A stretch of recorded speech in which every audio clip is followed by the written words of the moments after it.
Of course we want to read the poneglyphs, but the reason why they were made in the first place is interesting as well.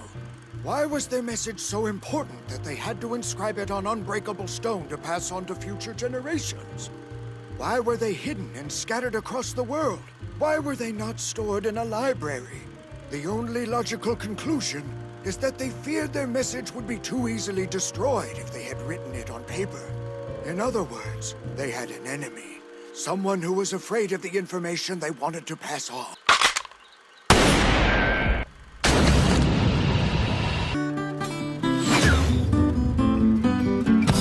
Over almost 3 decades, Eiichiro Oda, the author of One Piece, has created a network of intrinsic jigsaw puzzles that are finally coming together as we get closer and closer to the end of the series. The incoming flooding event is not new, as you will come to find out later on in the story that almost all of the islands that we visited pre- and post-time skip are directly tied to the incoming flooding event. So, the Goa Kingdom, Alabasta, Long Ring Long Land, Drum Island, Amazon Lily, Skypia, Water 7, and his Lobby Thriller Bark, and even Fishman Island, Dressrosa Zoo, and Wano are all tied to this flooding event. The link might not be apparent at first, but I can assure you that there is indeed one which many in the community have not paid attention to. So please watch this video until the end if you want to get an in-depth analysis of what Oda has been cooking for over 2 decades.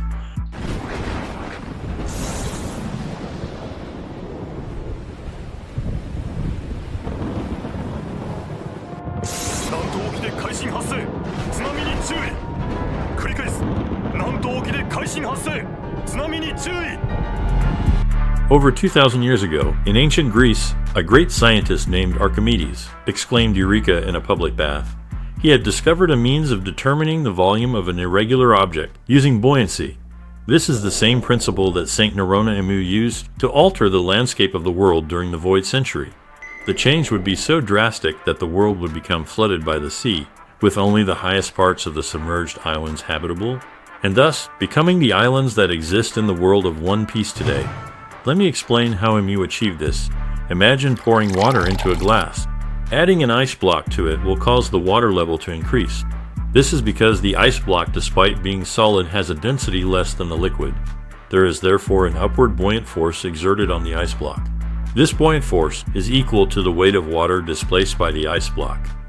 This is Archimedes' principle, which states that the upward buoyant force that is exerted on a body immersed in a fluid, whether partially or fully submerged, is equal to the weight of the fluid that the body displaces and acts in the upward direction at the center of mass of the displaced fluid.